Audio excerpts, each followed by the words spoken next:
नमस्ते सभी को, मैं हूं सृष्टि और आज हम भगवद गीता चैप्टर 5 कर्मयोग एक्शन इन कृष्ण कॉन्शियसनेस के श्लोक 19 को कवर करने वाले हैं। रोज की तरह पहले मैं संस्कृत में श्लोक को पढ़ूंगी, उसके इंग्लिश ट्रांसलेशन को देखेंगे और मीनिंग को समझेंगे। तो चलिए शुरू करते हैं। इहैवातैर्जिताः सर्गो येषां समये स्थितां मना निर्दोषां हि समां ब्रह्मा तस्माद् ब्रह्मणि ते स्थिताः। Those whose minds are established in sameness and equanimity have already conquered the conditions of birth and death. They are flawless like Brahman and thus they are already situated in Brahman.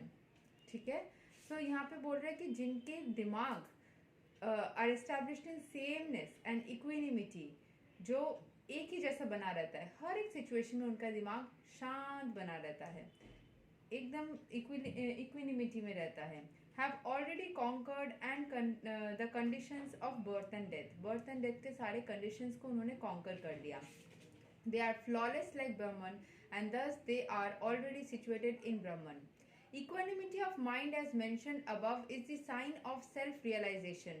Those who have actually attained to such a stage should be considered to have conquered material conditions, specifically birth and death. जिनको जीने से मरने से कोई डर नहीं लगता, कोई भी इच्छाएं उनके ऊपर हावी नहीं होती, जो हर एक चीज में समझ चुके हैं चीजों को दुनिया में।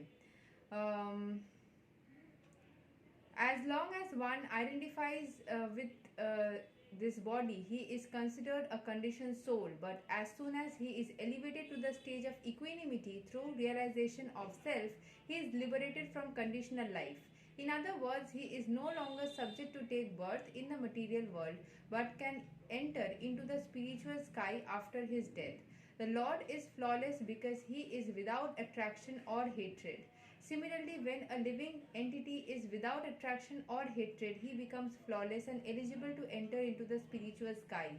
Such persons are to be considered already liberated and their symptoms are described below. तो हम उसके बारे में जानेंगे क्या होता है उनके अंदर। कोई भी चीज़ की प्रति जो लालसा, इच्छा वो नहीं होती। ठीक है, हाँ, प्रेम भावना रहना अच्छी बात है, लेकिन कोई भी चीज़ को पाने की जो वो तड़प होती है वो नहीं होती है।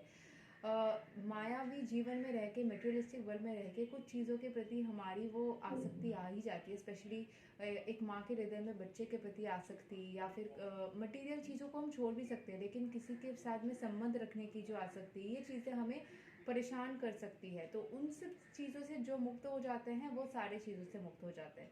तो अगर आप कष्ट में हो, एटलीस्ट आपको ये समझ में आएगा कि आप कष्ट में क्यों हो, क्योंकि आपके अंदर वो चीज़ को पाने की इच्छा है। और फिर आप एटलीस्ट उतना तो समझ जाओगे कि हाँ, यही रीज़न है मेरी कष्ट की, और आप उस चीज़ को एक्सेप्ट कर पाओगे। ऐसा ज़रूरी नहीं कि ज़बरदस्ती आपको उस चीज़ को भूलना है या फिर ज़बरदस्ती कुछ करना है। अगर आपको कष्ट हो रहा है, आप समझ जा रहे हो, तो फिर एटलीस्ट यू कैन अंडरस्टैंड कि हाँ, यू कैन एक्सेप्ट। और कभी कभी हमारे अंदर वो इच्छाएं छोड़ना भी मुश्किल हो जाता है, संभव नहीं हो पाता है।